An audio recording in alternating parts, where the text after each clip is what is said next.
এই মুহূর্তে একটু ভোটের যে প্রস্তুতি, রাত পোহালেই ভোটের প্রস্তুতির একটু খবর জেনে আসি। সেটি জানাতে খুলনা থেকে আমাদের সঙ্গে সরাসরি যোগ দিচ্ছেন সহকর্মী HM ইমরান। ইমরান, আমাদেরকে জানাবেন যে খুলনাতে শেষ মুহূর্তের প্রস্তুতি সম্পর্কে এবং বিশেষ করে ভোটারদের নিরাপত্তায় বিশেষ কি ব্যবস্থা নেওয়া হয়েছে।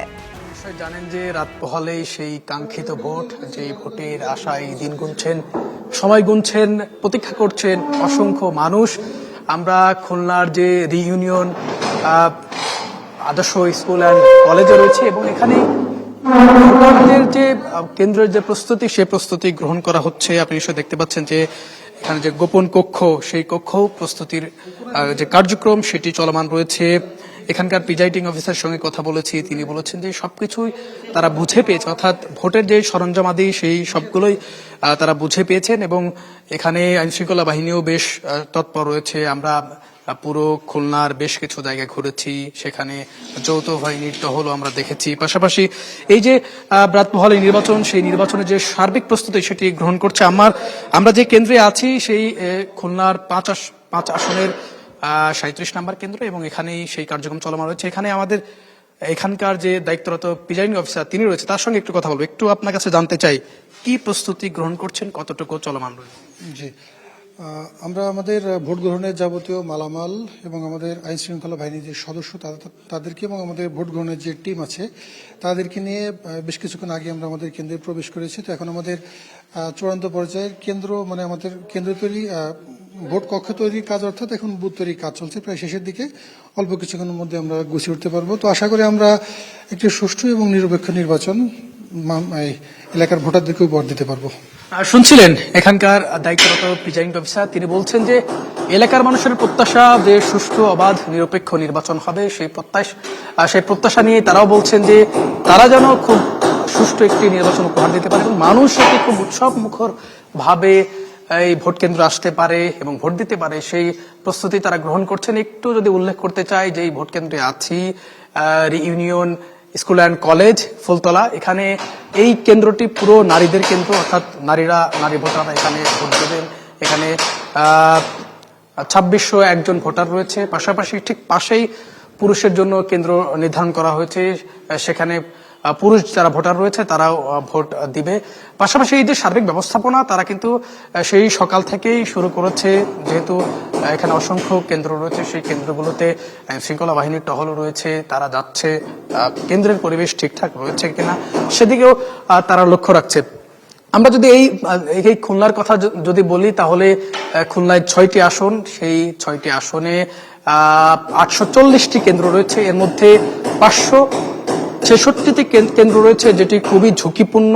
সেই ঝুঁকিপূর্ণ কেন্দ্রগুলোতেও আমরা ঘুরেছি, সেখানেও প্রিজাইডিং অফিসার সহ আইন শৃঙ্খলা বাহিনী তারা ভোটের যে কার্যক্রম, বুথ বসানো থেকে শুরু করে যে সকল কার্যক্রম সেগুলো তারা পরিচালনা করছেন এবং তারা আশ্বাস দিচ্ছেন, আমাদের আশ্বস্ত করেছেন যে আগামীকালের নির্বাচন সুষ্ঠু এবং অবাধ নিরপেক্ষ নির্বাচন হবে এবং ভোটাররা যাতে খুব সুশৃঙ্খল ভাবে কোনো প্রকার শঙ্কা ছাড়া তারা ভোট দিতে পারে, সেই প্রত্যাশার কথাও তারা জানিয়েছেন। এই ছিল আমার কাছে খুলনার ফুলতলা রিইউনিয়ন স্কুল অ্যান্ড কলেজের সর্বশেষ তথ্য।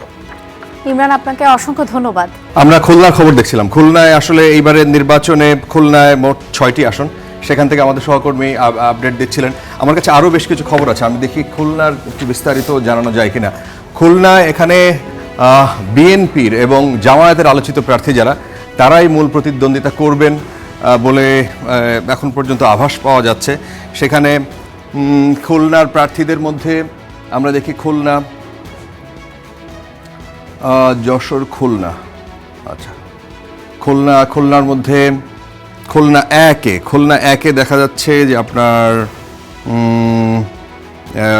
দাকোপ এবং বাটিয়াঘাটা, সেখানে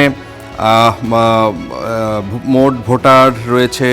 সেখানে উল্লেখযোগ্য প্রার্থীদের মধ্যে জামায়াতে ইসলামী, তারা কৃষ্ণনন্দী যেটা আলোচিত প্রার্থী এবং সেখানে বেশ কিছু সমস্যার কথা ওখানকার ভোটাররা সবসময় বলে থাকেন। জলাবদ্ধতা ওই এলাকার একটা মারাত্মক রকমের সমস্যা, যেই সমস্যা নিয়ে তাদের ভীষণ রকমের দুশ্চিন্তা। এবং আপনারা জানেন যে এটা নোনা পানির এলাকা এবং সাধারণ মানুষের এটা একটা ভীষণ বহুদিনের বাংলাদেশের জলবায়ু পরিবর্তনের যে প্রভাব পরিষ্কার এই এলাকাটায় গেলে। ড্রেনেজ প্রকল্পের ধীরগতি, বড় প্রকল্প এটিও, এখানে ময়ূর নদী আছে, সেটা দখলে এবং নিষ্কাশনে বড় রকমের রাজনৈতিক বিগত সরকারের সময় আমরা সেই আগের সরকারের যারা পাওয়ারফুল লোকজন ছিলেন সেখানে এই দখল, নদীকেন্দ্রিক দখল, আর সেই চিত্রটা এই জায়গাটা পরিষ্কার। সুপেয় পানি এবং আমি একটু আগে বললাম যে জলবায়ুর প্রভাবে পানির উৎস নষ্ট, দূরে গিয়ে পানি আনা, এগুলা নিয়ে ভীষণ রকমের কষ্ট রয়েছে। ঘের দখল, সংঘাত, ওই এলাকার রাজনৈতিক যে কম্পিটিশনটা মূলত সরকারি দলে যারা থাকেন তারা এই পাওয়ারটা সবসময় হোল্ড করেন।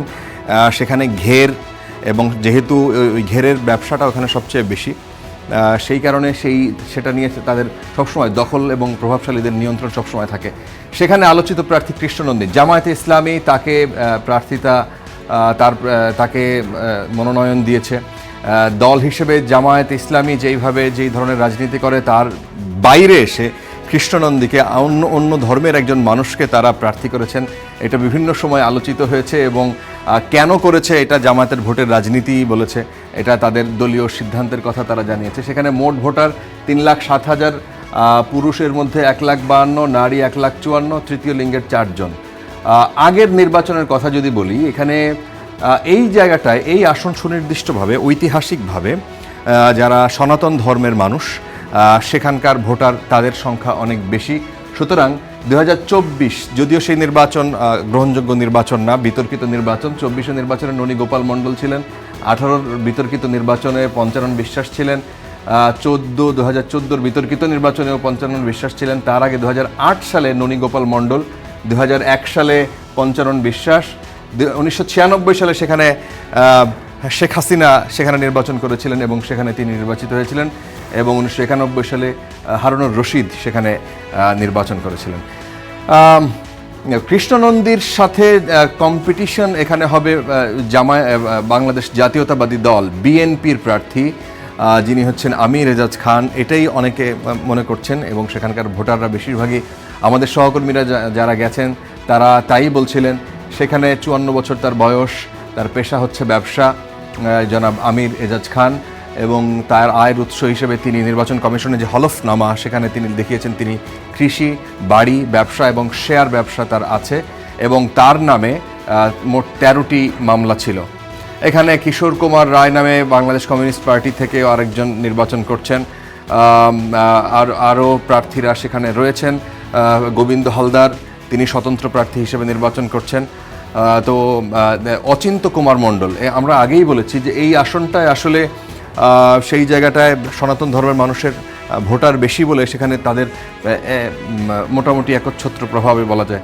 সুতরাং সেই দিকটা বিবেচনা করেই জামাতে ইসলামী তাদের দলে কৃষ্ণনন্দীকে মনোনয়ন দিয়েছে। প্রসেনজিৎ দত্ত তিনি জেএসডি থেকে, জাতীয় সমাজতান্ত্রিক দল থেকে নির্বাচন করছেন, তিনি উচ্চশিক্ষিত LLB পাস। রয়েছেন সুব্রত মণ্ডল, তিনি বাংলাদেশ সম অধিকার পার্টি BEP সেখান থেকে তিনি নির্বাচন করছেন। এরপরে আমাদের রাজশাহী থেকে আমাদের অন্য সহকর্মীরা যুক্ত হবে। আমরা খুলনার আসন নিয়ে দর্শক আরও একটু জাস্ট বলে রাখি, খুলনার আসন থেকে খুলনা 2-এ নির্বাচন করছেন বিএনপির বর্ষিয়ান নেতা নজরুল ইসলাম মঞ্জু, এবং সেখানে জামায়াতের শেখ জাহাঙ্গীর হোসেন হেলাল। তাদের মধ্যে মূল লড়াই হবে বলে সেখানকার ভোটারদের অধিকাংশই মনে করেন। খুলনা 3 আসনে খালিশপুর, খুলনা 3-এ খালিশপুর এবং হচ্ছে দৌলতপুর, সেখানে বিএনপির রকিবুল ইসলাম বকুল এবং জামায়াতের মাহফুজুর রহমানের মধ্যে দ্বিমুখী লড়াই হওয়ার আভাস পাওয়া যাচ্ছে। খুলনা 5 আসনে যদি বলি, ডুমুরিয়া ফুলতলা, সেখানে জামায়াতের হেভিওয়েট প্রার্থী রয়েছেন মিয়া গোলাম পরোয়ার, সাথে বিএনপির মোহাম্মদ আলী আসগর। তাদের মধ্যে একটা লড়াই হবে বলে অনেকেই মনে করছেন। খুলনার মোটা দাগে খুলনার সুন্দরবন, খুলনার পাশেই বাগেরহাট এবং খুলনার যেই জায়গাটায় লবণাক্ত পানি, মোটামুটি খুলনার প্রত্যেকটা উপজেলা মানুষই জানে, এবং খুলনায় যারা থাকেন তারা জানেন যে সেখানকার মাটির তলদেশ থেকে যে পানিটা তারা টিউবওয়েলের মাধ্যমে অথবা অন্য কোনো সোর্সের মাধ্যমে খান, অধিকাংশ জায়গা থেকে আমরা দেখেছি লবণ। লবণাক্ততা এবং পানির সংকট সেখানে খুব খুব কমন একটা প্রবলেম। স্বাস্থ্যসেবা বলতে খুলনার মানুষ নানা কারণে তারা নিজেদেরকে বঞ্চিত মনে করে, সেখানকার স্বাস্থ্যসেবা বলতে সেভাবে নেই। বাংলাদেশ জামায়াতে ইসলামীর প্রার্থী সেখানে গোলাম পরোয়ার এবং অন্যান্য প্রার্থীরাও রয়েছেন, মোহাম্মদ আলী আসগার, তার সাথে খুলনার এই আসনে খুলনা 5-এর মূল প্রতিদ্বন্দ্বিতা হবে বলে অনেকেই মনে করছেন। খুলনা 6 কয়রা পাইকগাছায় মূল এই একই রকমের সমস্যা। সেখানে টেকসই বেড়িবাঁধ নিয়ে বহুদিন ধরে বহু রাজনৈতিক নেতারা মাঠে রয়েছেন। সেখানেও জামায়াতে ইসলামীর মোহাম্মদ আবুল কালাম আজাদ এবং জাতীয়তাবাদী দল বিএনপি এস এম মনিরুল হাসান বাপ্পি, তাদের মধ্যে কম্পিটিশন হবে বলে অনেকেই মনে করছেন। খুলনা 4-এ তেরোখাদা দিঘলিয়া, সেখানে বিএনপির আজিজুল বারী হেলাল বিএনপির হেভিওয়েট প্রার্থী। আজিজুল বারী হেলালের সাথে সেখানে রয়েছেন খেলাফত মজলিসের এস.এম. সাখাওয়াত হোসেন। সেখানকার আমরা আসলে অপেক্ষা আমাদের করতেই হবে। খুলনা 4-এর কথা বলছিলাম, অপেক্ষা আসলে আপনাকে করতেই হবে শেষ পর্যন্ত যে কি হয়। আজিজুল বারী হেলাল আপনারা জানেন যে তিনি ছাত্র দলের নেতা ছিলেন এবং তার বর্ষিয়ান রাজনৈতিক স্টোরি রয়েছে।